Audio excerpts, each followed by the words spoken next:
Esta clase se trata de los ensayos preclínicos y clínicos que se le deben de realizar a todo fármaco que está en proceso de desarrollo y,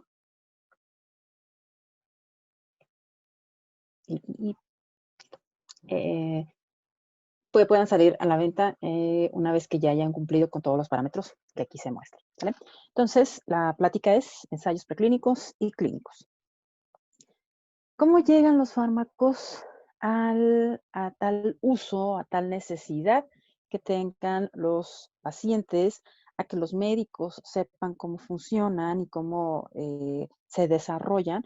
Empieza todo esto desde hace siglos ago, que habla de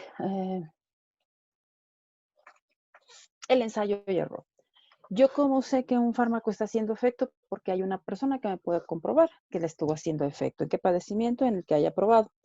Y entonces yo estoy midiendo precisamente en base a estas pláticas, a estas sesiones de consulta que se van a tener con los pacientes que tienen un efecto el fármaco y que estamos haciéndolo bien, o incluso si lo estamos haciendo bien, mal, que podemos modificarlo. Casi siempre provienen, bueno, más bien, el principio de los fármacos fue de sustancias naturales o fueron de los principios activos que se obtuvieron a partir de fuentes naturales. Posteriormente, nos damos cuenta que empieza a haber una resistencia por parte de los receptores o ya no es la misma afinidad. Incluso las plantas ya no se desarrollan en la misma cantidad.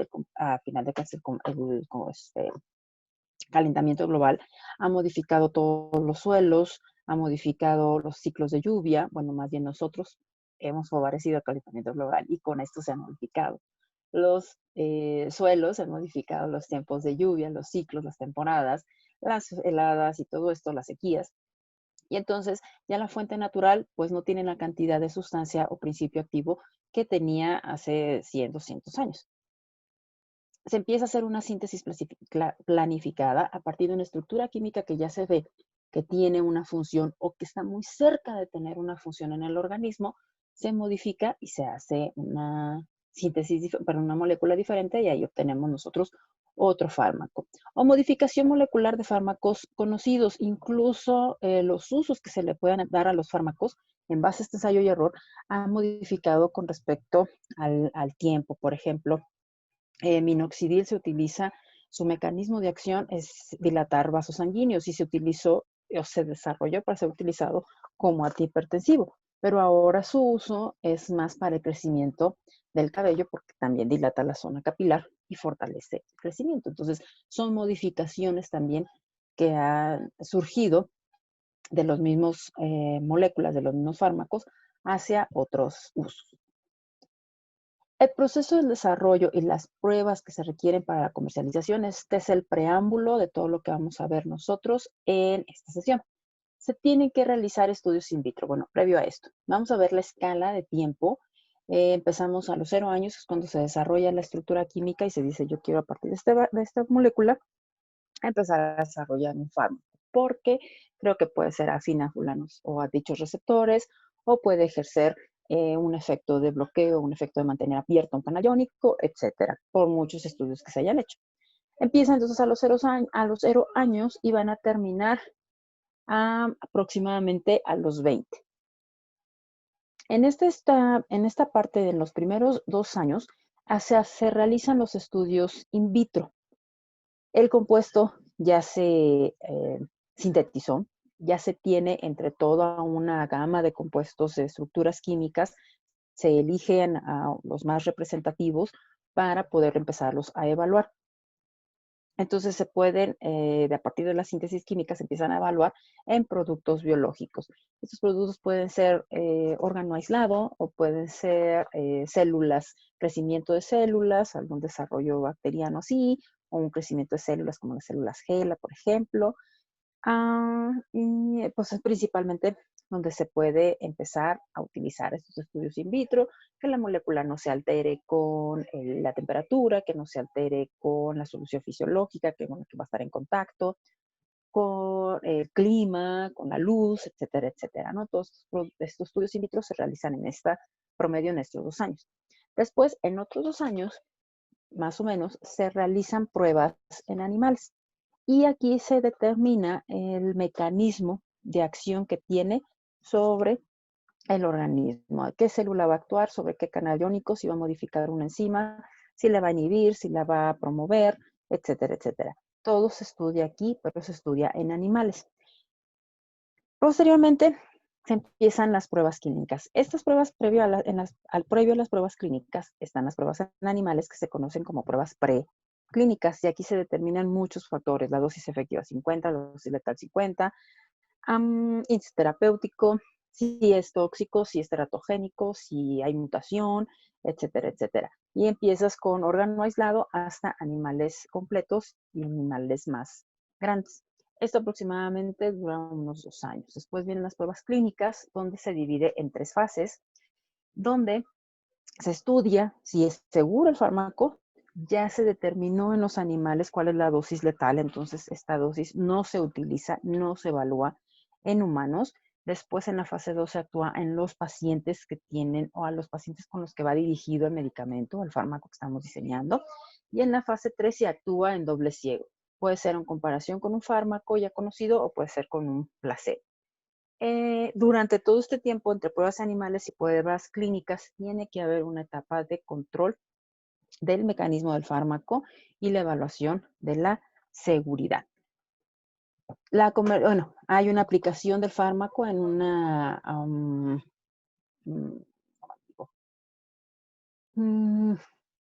hay un periodo de prueba, digámoslo así, de la aplicación del fármaco. No sale completamente a la venta hasta no tener unas pruebas claras de uso y de seguridad. Y es aproximadamente un año. Una vez que ya se hicieron estas pruebas y que ya se comprueba que no hay daños severos, que no hay daños graves, que en efectos secundarios, empieza la comercialización, donde es una fase 4, que es la vigilancia posterior a la comercialización, donde se tienen que la industria farmacéutica que desarrolla el fármaco tiene que darle seguimiento precisamente a que no se vayan a salir, a pesar de que se hace un año de pruebas específicas, que no vaya a tener una complicación y si la hay, se retira del mercado. En estos 20 años, nos dice aquí, después se expira la solicitud que se realizó de la patente. Cuando se tiene un compuesto líder con potencial de nuevo fármaco, la industria farmacéutica lo que hace es comprar la patente y lo máximo que se puede comprar en años son 20. El proceso de comercialización pues casi siempre dura entre 11 y 10 años y esto es lo que hace a la empresa obtener las ganancias, ¿no?, de todas las inversiones, puesto que aquí en las etapas in vitro se tuvieron que ocupar a químicos, líderes de la farmacología, para hacer un compuesto y una sustancia, después a una cantidad muy grande de animales para investigación, después mantener las fases clínicas, que esto es en humanos, y esto económicamente tiene un coste muy elevado. Entonces, la industria hizo la inversión para el uso del fármaco, por lo tanto, tiene el derecho, por la compra de esta patente, de que los ingresos durante 10 años sean exclusivos. Posteriormente que expira la solicitud, se generan más bien, puedes comprar esta receta, les había comentado yo en alguna vez, y se forman los genéricos intercambiables. La farmacología y la química se han juntado para desarrollar lo que es la química medicinal, precisamente en cuanto a saber cómo funciona un fármaco y conocer la estructura, cómo funciona la farmacología, conocer la estructura sería química, y forman lo que vendría siendo la química medicinal, que favorece al desarrollo de nuevos fármacos. ¿Ustedes se acuerdan en química que hayan visto ustedes en kindergarten? Siempre nos relacionaban o nos hacían, nos comentaban que la R mayúscula significaba gran parte de la estructura y que solamente grupos funcionales puntuales eran los que se nos iban a hacer específicos. Aquí vamos a utilizar lo mismo. Esta R mayúscula es un grupo, una estructura química grande, y en esta parte vamos a tener nosotros modificaciones estructurales. ¿Para qué se realizan las modificaciones estructurales? Bueno, nosotros necesitamos características físico-químicas en la sustancia muy específicas para que ésta pueda atravesar las membranas, pueda distribuirse a lo mejor si está en un medio que se pueda ionizar o no, haga una conformación electrónica diferente, que con esta densidad electrónica pueda unirse al receptor, etcétera, etcétera, ¿no? Entonces, estas modificaciones físico-químicas van a generar características farmacocinéticas específicas de la molécula, y aquí ponemos un ejemplo de biodisponibilidad. Y también características farmacodinámicas específicas como la afinidad por las macromoléculas. Estas macromoléculas son las que ahora conocemos, más bien antes se conocían como receptores, pero ahora sabemos que no nada más son los receptores, ¿no? Puede ser un enzima, un canal iónico, un transportador. Entonces, estas modificaciones que pueden ser por grupos funcionales como grupos metilo, grupos oxidrilo, grupos ciano, metoxilo, metilos, van a generar estos cambios físico-químicos para mejorar las propiedades farmacocinéticas y farmacodinámicas de una molécula o de un fármaco en desarrollo. Estas etapas que nosotros vemos es lo que se va a ir estudiando con respecto a los fármacos en el desarrollo de los mismos y entonces posteriormente tenerlos a la venta, ¿no? Vamos a empezar por el desarrollo de nuevo fármaco. Ya existieron los estudios físico-químicos de estabilidad y métodos analíticos. Ya se midió aquí el log-P. Y ahora lo que se tiene que medir es la fase preclínica. Vamos a medir la farmacodinamia primero. Vamos a saber cuál es el mecanismo de acción de esta sustancia química que se acaba de desarrollar. La acción de un fármaco es la modificación de las funciones inherentes a una o varias o todas las células que conforman un ser vivo sano o enfermo. Entonces, las modificaciones van a ser aumento o disminución, pero no crean nuevas funciones. Es decir, no vamos a ir, se supone que nuestro organismo nada más se debe regular a nivel fisiopatológico, ¿verdad? A nivel fisiológico debido a que tiene una patología, ¿de acuerdo? Entonces, esto es lo que vamos a modificar nosotros con el fármaco. Entonces, en la fase preclínica, lo que vamos a ver nosotros es en la, en la fase preclínica, lo que vamos a ver nosotros es farmacodinamia, que se refiere a estudios en animales, cuál va a ser el mecanismo de acción. En la fase farmacocinética de los estudios preclínicos vamos a ver los detalles de absorción, distribución, metabolismo y excreción.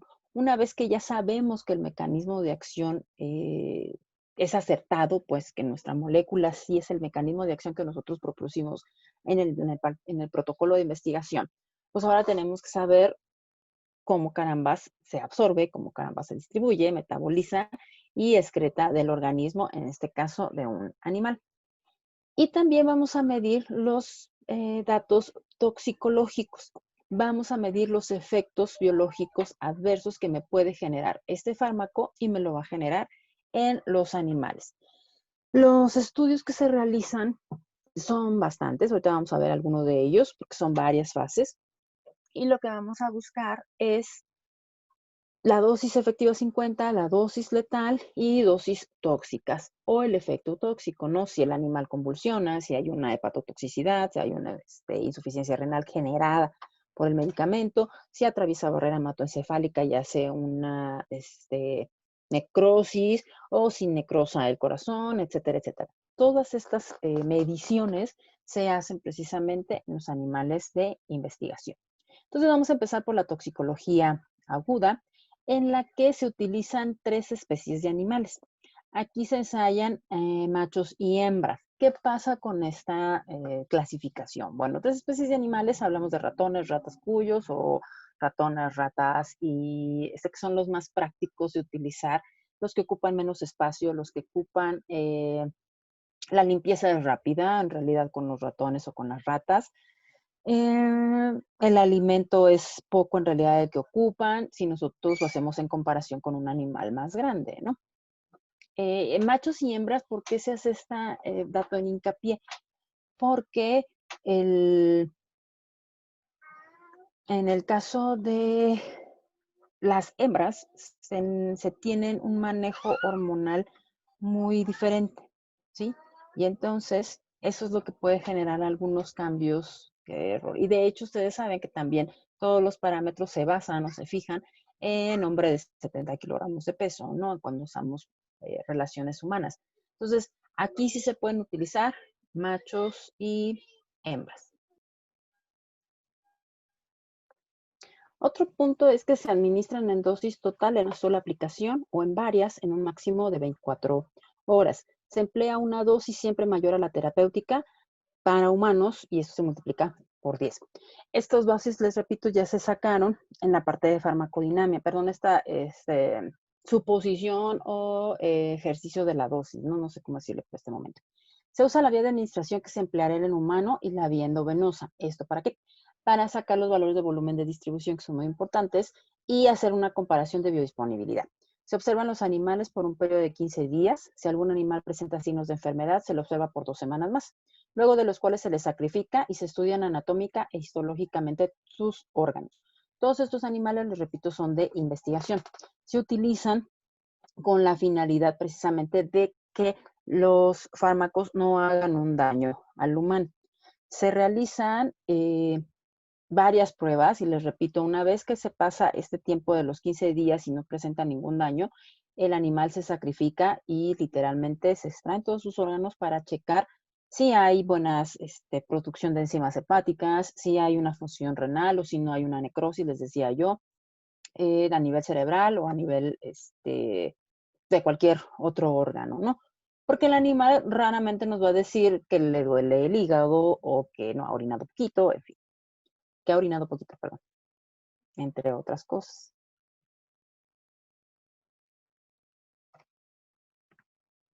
En esta parte se mide la dosis letal 50. De mi población de animales que yo estoy usando, tengo que hacer una medición para sacar la dosis letal 50, la dosis a la cual el 50% de la población va a fallecer, en este caso de los animales.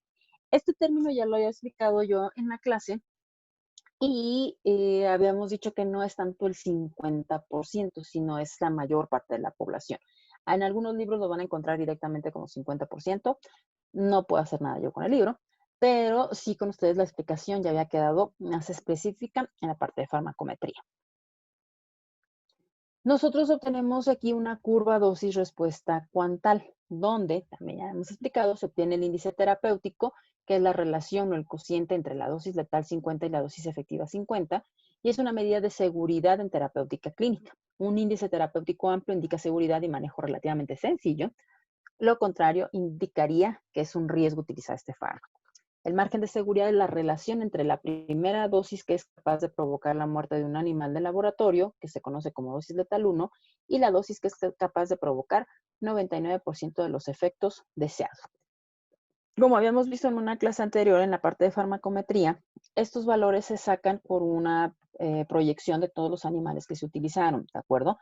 La dosis respuesta cuantal es precisamente de todo o nada, o tienes el efecto terapéutico o no lo tienes, o tienes un efecto adverso o no te mueres, ¿no? O te mueres y te mueres. Entonces no hay de dos opciones, aquí es todo o nada.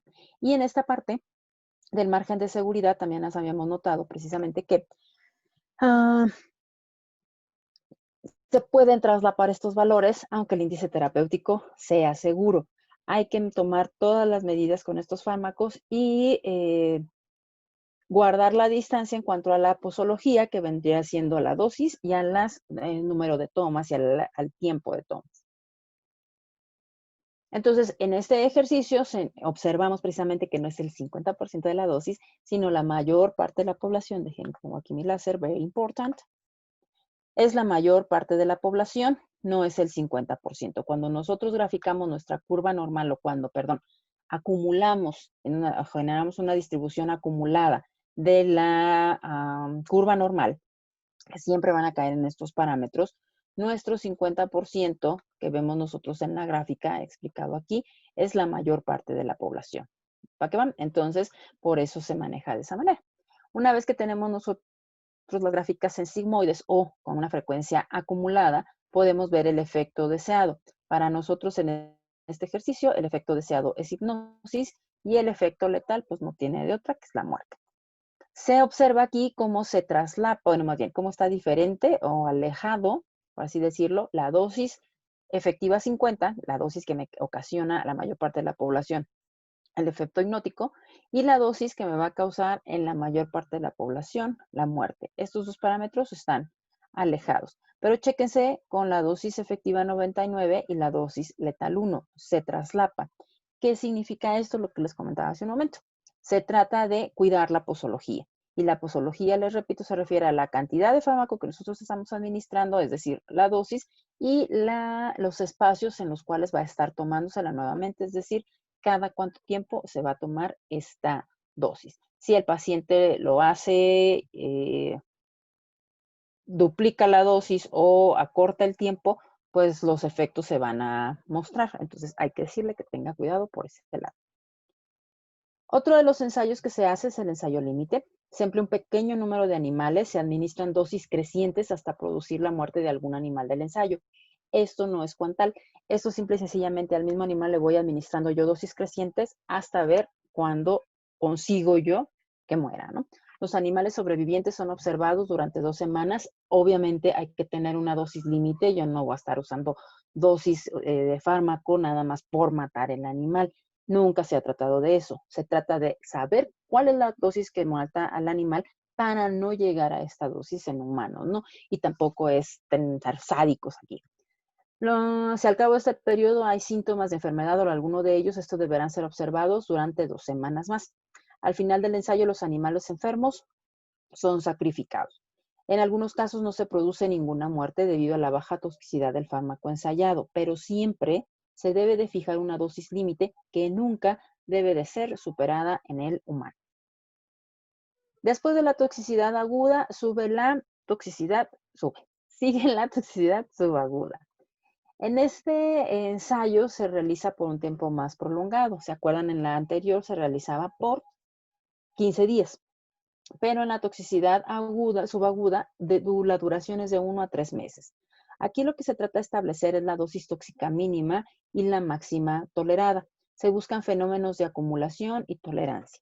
Para pacientes, para fármacos más bien, que se van a utilizar de manera crónica, a veces hipertensivos, hipolipemiantes, hipolisemiantes, que se van a utilizar por mucho tiempo, algunos anticonvulsivantes, etcétera. Pues vamos a tener que saber qué pasa con las concentraciones que ya están en el organismo, cómo se va a estar eliminando, qué le pasa a mi nivel renal, a nivel hepático, con combinaciones, etcétera, etcétera. Entonces, el ensayo de toxicidad subaguda es lo que mide. Se emplean como mínimo 2 especies, un número de animales es pequeño, 10 de cada sexo por cada nivel de dosis. Aquí las dosis se van a estudiar de manera diferente. Yo ya tengo preestablecidas cuáles son las dosis efectivas y cuáles son las tóxicas y cuáles son las letales. Entonces, entre el rango de la dosis efectiva y la dosis tóxica, yo voy a buscar varias o utilizar varias dosis para saber esto, si el paciente se lo toma doble, les repito, o si se lo deja tomar, qué tanto tiempo se lo puede dejar de tomar. Todas estas mediciones se estiman aquí con este ensayo.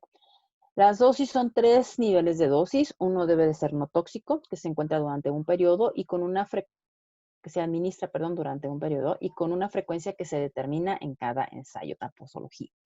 Siempre se usa un grupo control que no recibe medicación. ¿Esto para qué? Para hacer un comparativo de los pacientes o cómo se estarían comportando los pacientes que estén en la misma situación. Es decir, que no sea el estrés de estar tomando algo lo que me esté causando el daño, sino que en realidad sea el fármaco que se está desarrollando el que me esté generando el daño en el organismo, ¿no? Entonces, por eso se utilizan grupos control.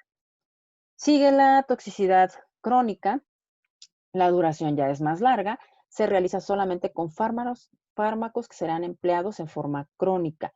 No se usan para vacunas y ni para la mayoría de los antibióticos. ¿Por qué? Porque los antibióticos se usan máximo 10 días, salvo los antituberculosos que se pueden utilizar hasta 6 meses, ¿no? Dependiendo de la combinación. Pero esta toxicidad no se aplica para ellos. Se utilizan como mínimo 2 especies. El número mínimo de animales pequeños son 25 de cada sexo por cada nivel de dosis. Este número debe ser incrementado si se van a realizar sacrificios a intervalos durante el ensayo. Es decir, de los 3 a 6 meses, a los 4 meses yo voy a sacrificar cierta parte de la población para ver cómo vamos internamente. Y si no, pues no hay problema. Se usa también un grupo control que no recibe la dosificación de fármaco. Está la prueba de mutagénesis, carcinogénesis y teratogénesis. Aquí la prueba de mutagénesis se conoce como la prueba de Ames, es una prueba medio extraña. Y también se hacen las de teratogénesis. Se realizan en 2 especies, principalmente rata y conejo. El fármaco se administra durante un tiempo de organogénesis. Tiene como objetivo la evaluación del potencial embriotóxico, teratogénico y toxicidad sobre la madre. Entonces, si hay modificación en alguna parte del cuerpo que esté formando el feto, en la madre gestante, bueno, en el animal gestante en este caso, pues se para la producción, literalmente, y se tienen que volver a hacer modificaciones o se pone la leyenda, no se administre en embarazo, ¿no? Pero aquí todos estos evaluaciones también se hacen. Después de que pasamos nuestro fármaco, atravesó todas estas barreras en los estudios preclínicos, que ya se sabe el mecanismo de acción, que ya se sabe cómo se absorbe, cuál es la liposolubilidad y que el daño y se obtiene también la dosis efectiva 50 y dosis letal 50, obtenemos nosotros ahora bueno, más bien, el siguiente paso es la farmacología clínica. El ensayo clínico, ¿de qué se trata? Un ensayo clínico, o ese como lo vamos a ver más adelante, es en un sentido amplio desde el punto de vista legal y ético cualquier investigación realizada en humanos. ¿No se acuerdan si ustedes han trabajado el Tratado de Helsinki? A raíz de tanta muerte ocasionada por una persona nada más medio enferma mental, que se realizaban estudios en humanos, se obliga pues a todas las industrias farmacéuticas a no hacer esto. Los ensayos preclínicos sirven precisamente para no llegar a efectos letales en los humanos, ¿de acuerdo? Y voy a meter aquí mi cuchara, por eso todas las pruebas que se le están haciendo a la supuesta vacuna de COVID, que por eso no va a salir tan rápido, pero ese es punto y aparte. Los ensayos clínicos surgen como la respuesta científica a la necesidad ética de garantizar la eficacia y la seguridad de los tratamientos que reciben los pacientes y proporcionan un método controlado, objetivo y reproducible para medir los efectos de un tratamiento sobre la salud, permitiendo establecer una opinión objetiva sobre su utilidad. Entonces, no echen el saco roto cuando vean un ensayo clínico y los datos que puedan obtener de él mismo. En la farmacología clínica tenemos, acuérdense, 3 fases y una cuarta de comercialización. Entonces, son estas 4 las que se miden. ¿De qué se trata la fase 1? Constituye el primer paso en la investigación de un medicamento en el humano, debería de ser más que en el hombre, y se limita al terreno experimental y o a sus efectos farmacocinéticos y farmacodinámicos. Ya lo comprobamos en animales, sí, ya lo hicimos ya lo hicimos en animales, pero ahora hay que comprobarlos en humanos. Si se está absorbiendo, si está llegando la concentración plasmática que quiero y que deseo, si me está moviendo fisiológicamente o estoy obteniendo la respuesta fisiológica deseada que vendría siendo la parte de la farmacodinámica. Los efectos que se analizan son la toxicidad sobre los órganos vitales, estudios de tolerancia local a partir de la vía de administración, si es intravenosa, que no deje una roncha o que se absorba bien, si es vía oral, que no haya ardor al tragar o que no modifique una esofagitis o que se quede atravesada aquí la tableta, etcétera, etcétera. También estudios de mutaciones y alteraciones cromosómicas en vitro, estas son en vitro, y en farmacocinética animal.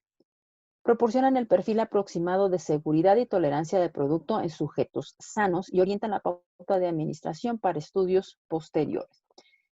Aquí en la primera fase, y sí lo habíamos visto en una de las imágenes primeras, se utilizan pacientes sanos, ¿de acuerdo? En humanos sanos. Se establece el peso, se establece la talla, el índice de masa corporal del paciente que puede ser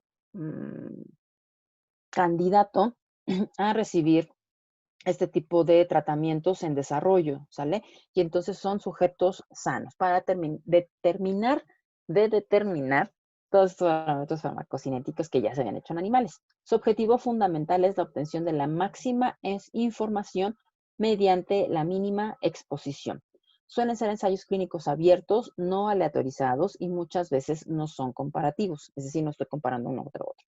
Obtengo nada más todos los resultados. Con un total de 30 a 200 sujetos según la población en la que yo la esté evaluando. Entonces, bueno, no, la población son humanos, entonces no puedo usar más de 200 sujetos. Por eso dice que es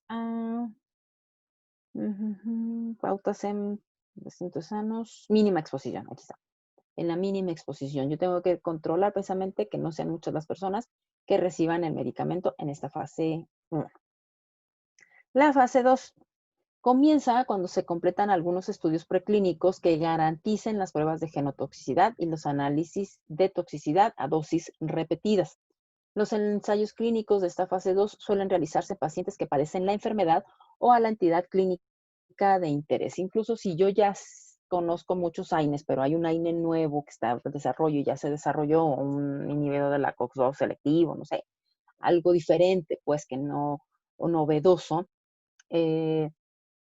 yo lo tengo que ensayar precisamente si es de manera administración de manera repetida, tengo que utilizar precisamente a los pacientes que lo van a usar. Entonces, ya sea en la enfermedad, si yo quiero hacer para el dolor una artritis, entonces yo utilizo a pacientes que tengan artritis. Y la comunidad clínica de interés, hay polipemiantes en pacientes, pues tienes que ser muy específico aquí en tus protocolos, porque puede ser pacientes que no tengan sobrepeso o que tengan un índice de masa corporal de tal rango, o que no sean o que no tengan síndrome metabólico, que nada más tengan colesterol elevado, que no tengan triglicéridos elevados o que sí tengan triglicéridos elevados. O sea, toda esta entidad clínica de interés tiene que estar muy bien establecida en el protocolo de utilización de los estudios de fase 2.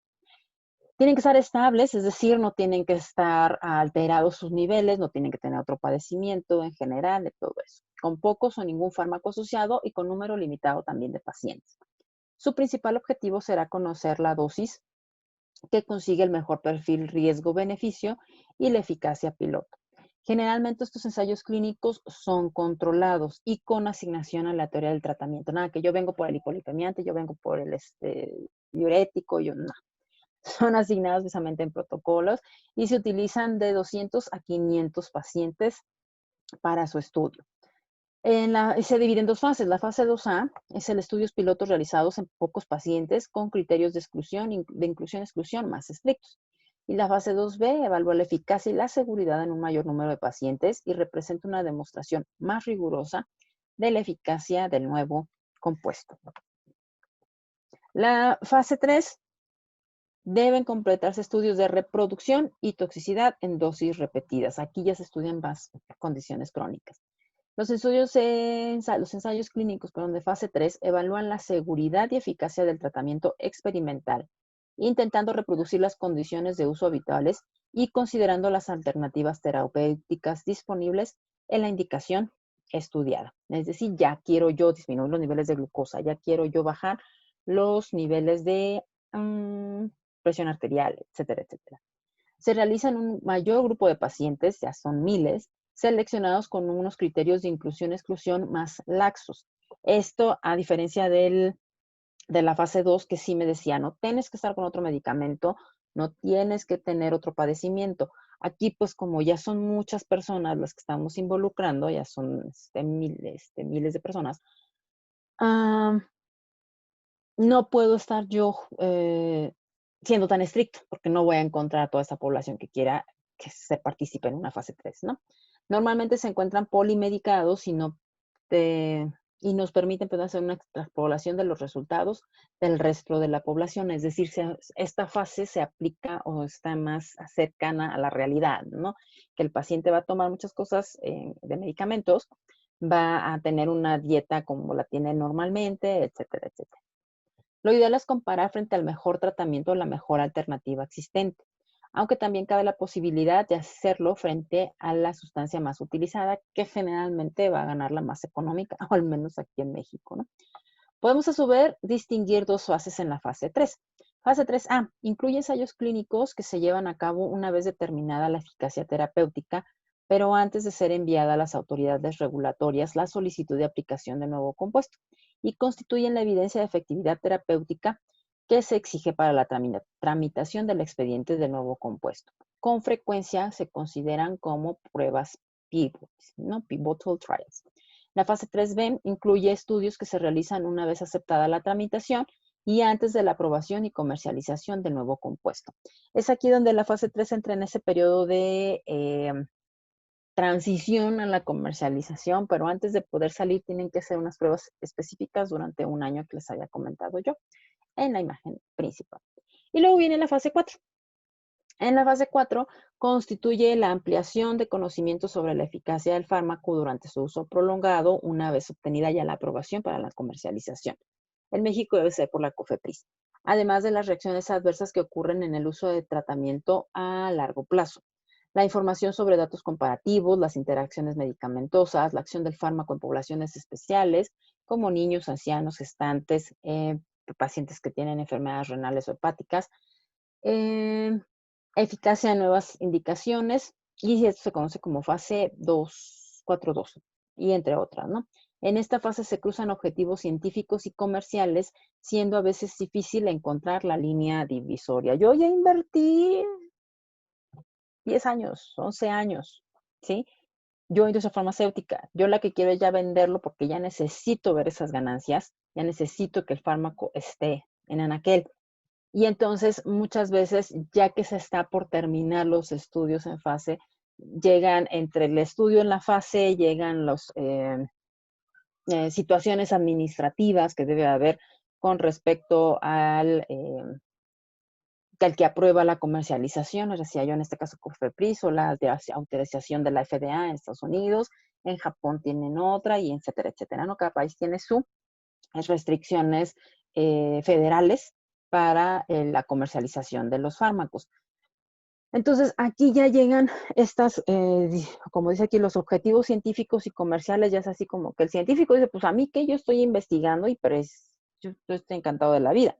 Pero en cambio, esta industria farmacéutica dice, pues sí, yo sé que estás encantado de la vida, pero ya necesito yo ganar dinero, ¿no? Porque invertí mucho y muchos años. Entonces ya necesito ver la ganancia. Y entonces aquí empiezan a estas rivalidades a alterar precisamente la comercialización cuando no se han tenido todos los estudios o en los estudios que se están realizando en la fase 3 no se han terminado y no se han tenido todos los valores exactos y pues puede haber un gen ahí que no esté reproducible y que se reproduzca y ya valió cuete todo, ¿no? Entonces, por eso la parte de comercialización, esta fase 4 tienes que seguirla viendo.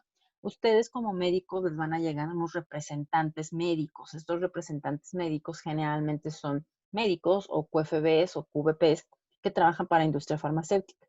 La industria ya realiza la comercialización y empieza a llenar el mercado de información. Entonces, este representante médico va con ustedes y les dice, este es el mecanismo de acción, y de ahí es de donde toman, la industria farmacéutica los datos post comercialización.